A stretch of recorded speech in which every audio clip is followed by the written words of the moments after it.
The views, information, opinions expressed during the show are solely those of the individuals involved and do not necessarily represent those of Voices, the individual's employers, organization, committee, or other group or individuals.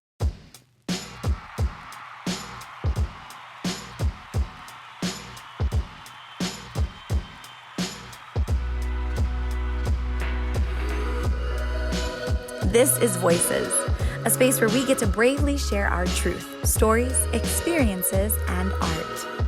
A ton of dope people who will motivate you, make you cry, make you laugh, bring some hope into your life, but just maybe they'll share something interesting enough to help you find your voice.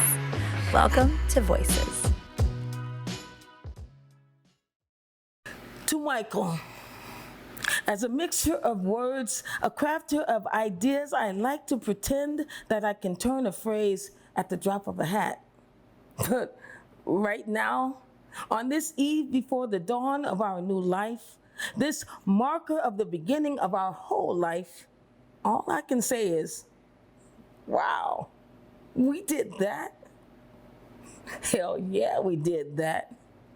We did tripping and falling and stars in our eyes, questions and answers and sweet apple pies. We did kisses stolen amidst summer pine. We did first times and next times and oh my God, yes times. And then we stopped.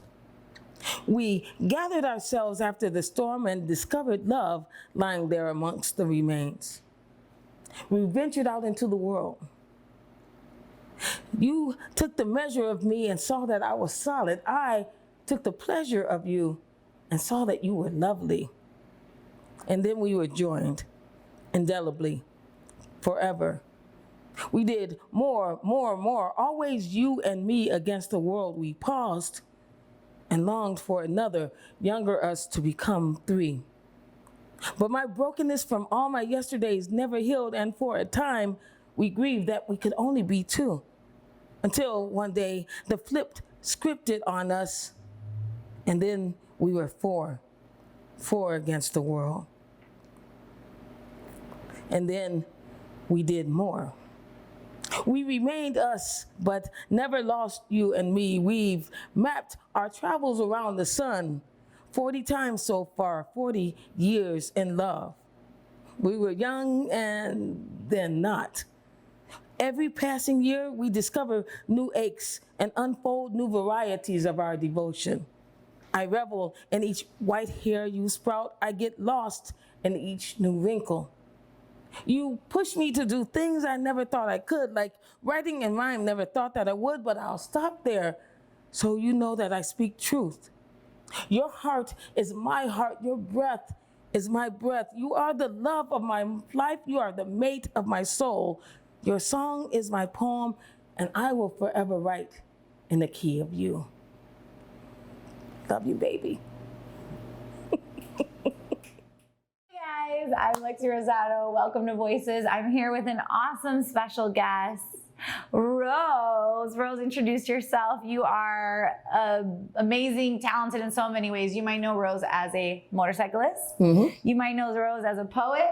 Yep. You might know Rose as an actress and singer, but so tell us a little bit about what you do here in Lansing. Well, I think you covered the bases. My name is Rose Jangmi Cooper, and I do things. I'm primarily, I guess, a biker who sings on my motorcycle, and that's how people got to know me. And through that, I was able to expand my expression of my creativity. I act in local community theaters at Riverwalk Theater, Ixion Theater Ensemble, and with Curtis Theater, I do Shakespearean stuff with those guys. I'm a poet, and I perform a lot with Poetry Room with Masaki Takehishi's group, and I sing on my bike, and that's turning into things. I've been actually offered to join a band or start a band, and I'm still mulling that over, because it's one thing to be on your motorcycle and do your thing, and another to be in this formal setting that says, okay, now we're expecting you to perform. Because performing to me is almost always a spontaneous thing. I don't plan it. I don't think it out. I don't actually perform. I sing when I'm on my bike, and then, of course, when I'm doing acting, I'm doing that. But that's almost an extension of what I do with poetry, and that's a self performance that others may view. And so it's kind of funny that to me, creativity is more a selfish act than anything that other people get to get in on. So other people get to benefit off of something you're doing out of expression. Exactly, it's the expression, and that's what's in me. It's like my motorcycle is like a portable shower. And so when I'm singing, it's as if I was in the shower or in my car with the windows rolled up or whatever. And, everybody else just happens to hear it and see it. Because for the most part, I don't notice anybody else on the street. I mean, I notice them enough to not hit people and to stop when the sirens go off, and I see the kids waving, but I can't ever let myself get out of that, out of this, because then I become self-conscious. Yeah. And that's the antithesis of what I'm out there doing.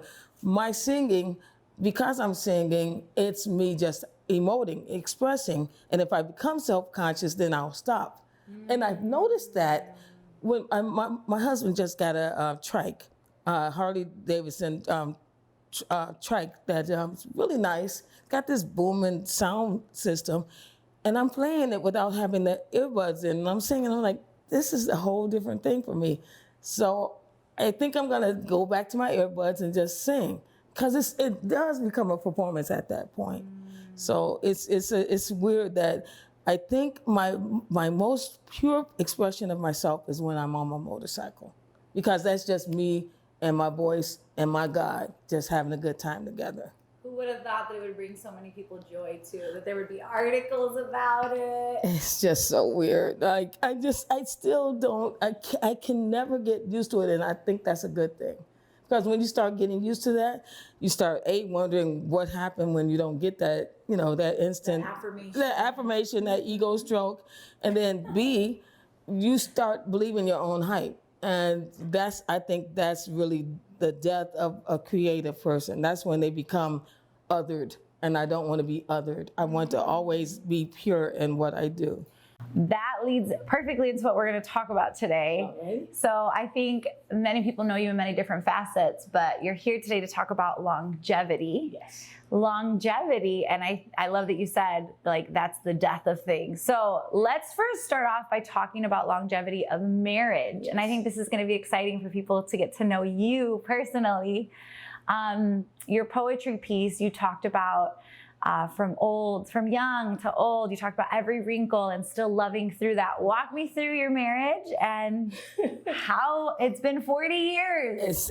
I'm still tripping about that. I met my husband, this is actually the 40th year we've been together. Our 40th marriage, our 36th anniversary of marriage is coming up on the 20th of July. But we like to celebrate both because both have special meaning to us.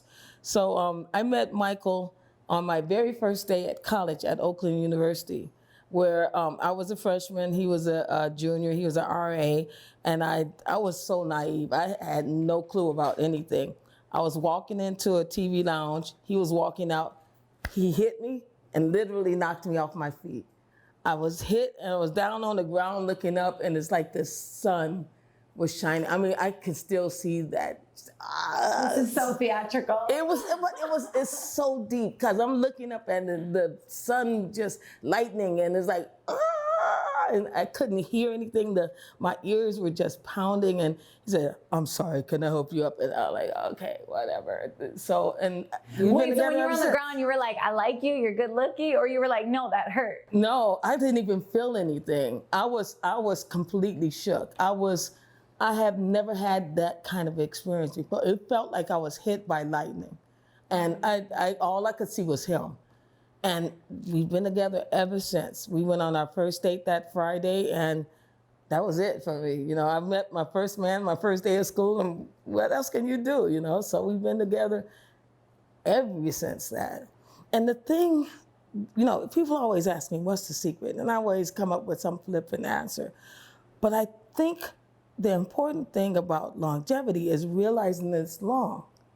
Ooh. You know, you have to understand that marriage, being together and being with the same person, the commitment of being with that person means that you're in it for a marathon, not a sprint. And if you don't have that in you, you shouldn't be with that person, because sooner or later, something's going to break you. Something's going to break you or them or both of you. And while I would never condone being with somebody that's not your person, that's not good for you, that doesn't feed the things that your soul needs, I think it's so easy to throw away people. You know, we live in a disposable society, and marriage is as disposable as tissue to some people.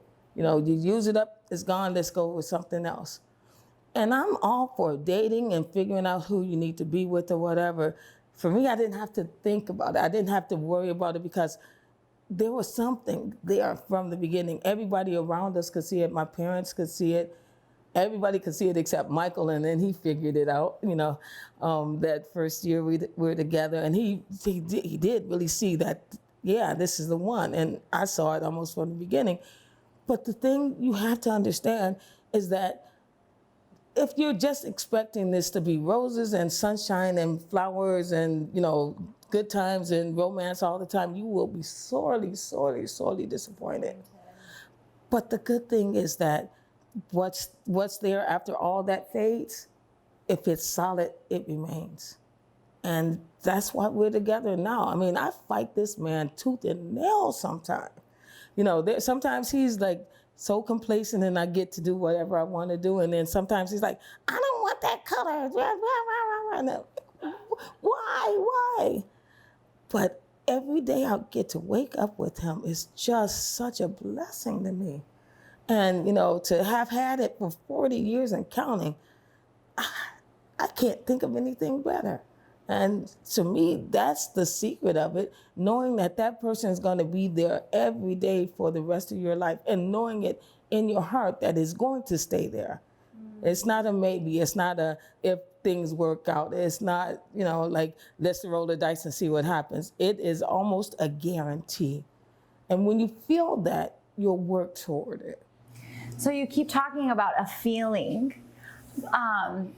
And I'm probably going to struggle a little bit phrasing this question, but I feel like today, and as we're dating, our dating culture's changed a lot. Mm-hmm. But I also heard you say it gets really tough. So when it's not feeling like you want to push through, mm-hmm. what are some of the things you guys have done to push through? Well, for me, it's more difficult than for him, I think, because he's had experiences with other people, and so he has a you know, a thing where he can say, yeah, but if I leave her, then this is what I have to deal with. I'm just imagining, because I haven't had that. I haven't had that breakup, that heartbreak, that, you know, let me go find something. Because you were together from 18 to now. From 18 to now. 18 to 40 years later. I'm 58 years old. I'll be 60 next year. I've never had any other man in my life. Rose. Hey, hey. But, you know, I've never had to have that. So to me, it's almost like the fear of not having him keeps me working towards keeping that. And that sounds like a cop-out. That sounds like, oh, you're only doing it because you don't want to be alone. And sometimes it can be that way. I mean, I'd be lying if I would say that some of it is not survival instinct. Because I don't want to be alone. I don't know what it's like to not be with this man. My memories of life without him have faded long ago. You know, I'm 16 and then the rest of my life with him, you know. Yeah. But most of the time it's because I never have as good a time with anybody else as I have with him. And that doesn't change.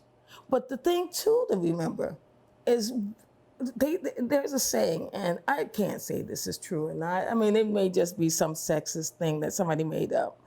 But there's a saying that women always want a man to change and men never want a woman to change. But both of them will change no matter what. And a lot of times we go through life thinking, "Oh, I'll just fix that. I'll fix that later. He'll be better if I change this." Or on the male side, she'll be okay as long as she doesn't change and everything. And I see a lot of the marriages that I see fall apart because the expectations don't match with the reality of what that person is. That person changed or didn't change in a way that doesn't fit. And I remember that statement. And every time I worry about something that Michael does or says or is that bothers me, I think, what can I do to adjust myself in a way that doesn't compromise myself? So knowing that he's never going to close the door that I want him to close, or put the peanut butter in the shelf, or put the bread, put the wrap on it. And if I let that bother me so much that it could jeopardize my marriage, I have to decide, is that important enough to let that happen? And if it's not, what can I do to make it work? So if I have to put the bread tie back on the bag, does that compromise me? If it doesn't, put it back on the bag and just deal with it. That's good advice. And see if that works. Now, there are lines that should not be crossed. But you have to decide, just like everything else in life, you have to decide what's important enough to fight for and what's important enough to fight against, and let the rest go. And if you can't let it go, work that out. Because in the end, that's the only way you're going to survive a marriage, is to work those things out, or just realize you can't get. And Michael, maybe it's just us. Maybe we have that chemistry where Michael is so agreeable for the most part on most things. And the things he does, I can't agree with him over. For the most part, I let go. And when we don't, we fight over it, get over it. And that's all it is just doing that every day. And it can be tiring. God knows it can be tiring. Can you name a specific time that was really hard where maybe it wouldn't have been this 40 year, like you're reading a piece about 40 years of, in our eyes, success. Yeah. But what about a time where it wasn't almost that? There's a very big one. And part of me, I don't want to say God changed things to get me in the right place, but I think that's the way I see it. On our 10th anniversary, we went to Colorado, and we left our sons here. Now, our oldest son was 17, youngest son was 14. We felt a little guilt, but we also felt they could handle it. And they handled it perfectly. We had a great time. On the way back, we had a great time. And we had the dumbest argument right when we came home about the boys. He wanted to do something, and just leave the boys at home after a week being gone. I wanted to stay with them. And we fought about that. And instead of just one of us letting it go, that festered throughout the rest of that whole year. And our anniversary is in July.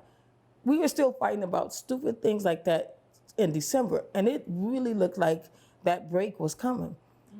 And he developed diabetes that December. And I'll remember that for the rest of my life. My husband developed diabetes that December. And that one thing woke me up and said, there is nothing more important than making sure that he's okay. And then that became, there's nothing more important than making sure we're okay. And all that stupid mess that we were fighting about vanished. And so sometimes you need that big break, and then you need that big major shakeup to open your eyes to things. And sometimes you don't get that epiphany. And I think that's when a lot of marriages fail, because they don't either learn from that mistake or learn from that obstacle that's put in their way or whatever, and they can't overcome it.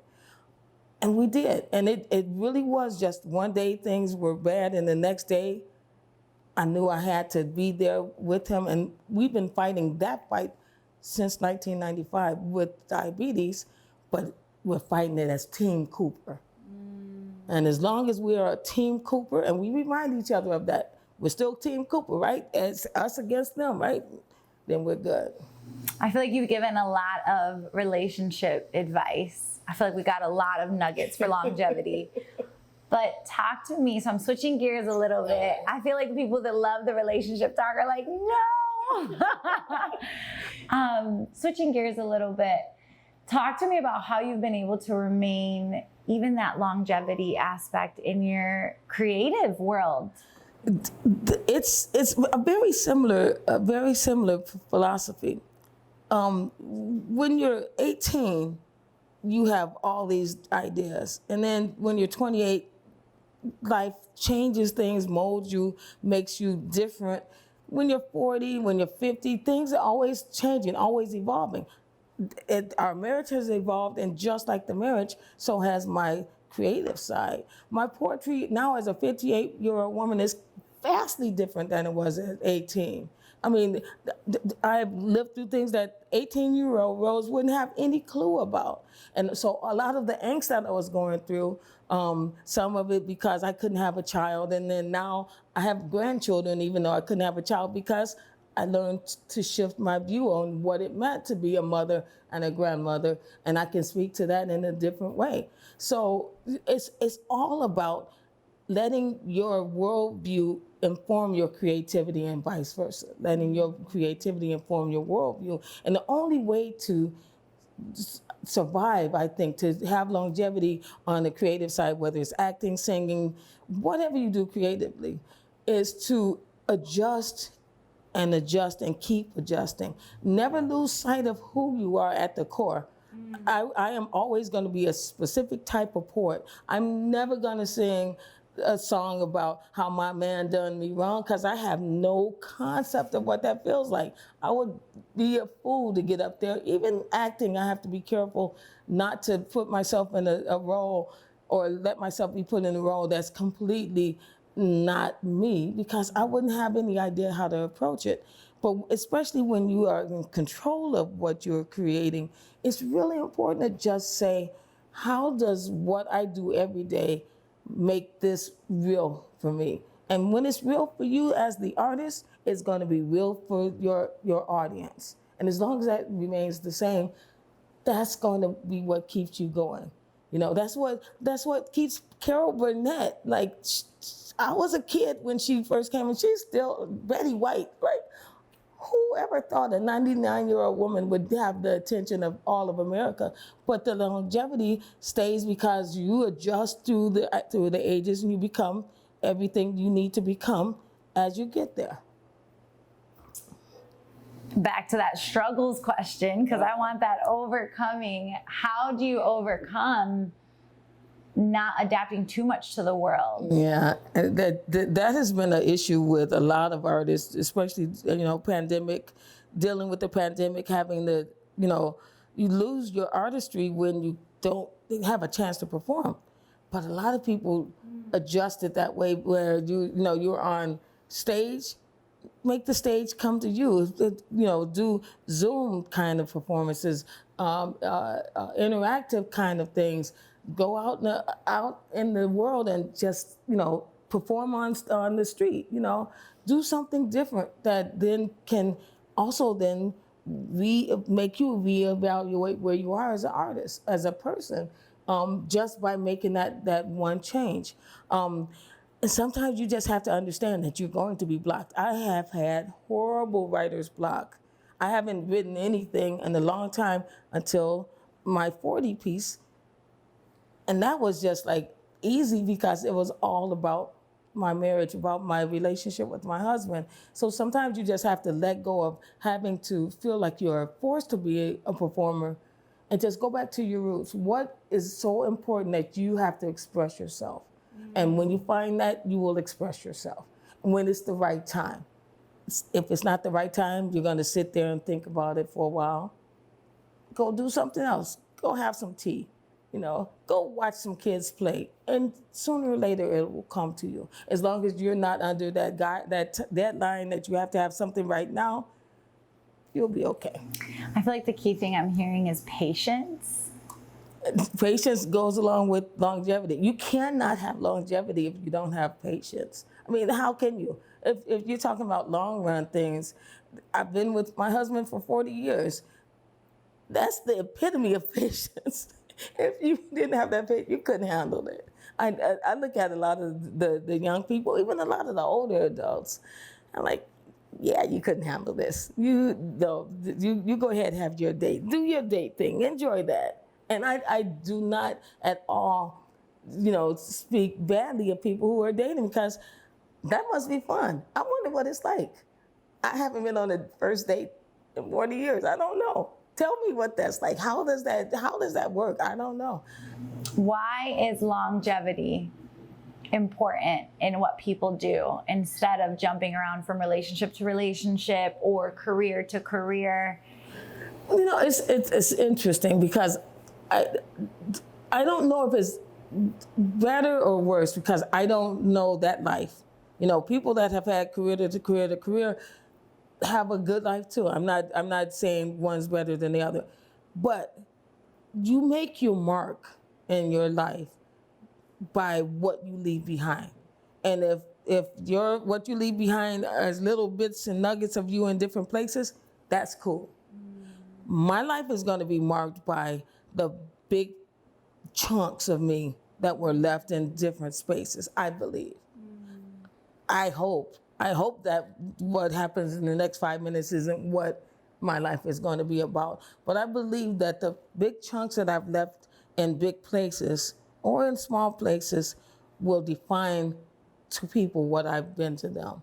And for me, that comes with longevity, with being here today and tomorrow and next year and 20 years from now. Which leads me to my last question. Okay. The word that comes to my mind is legacy.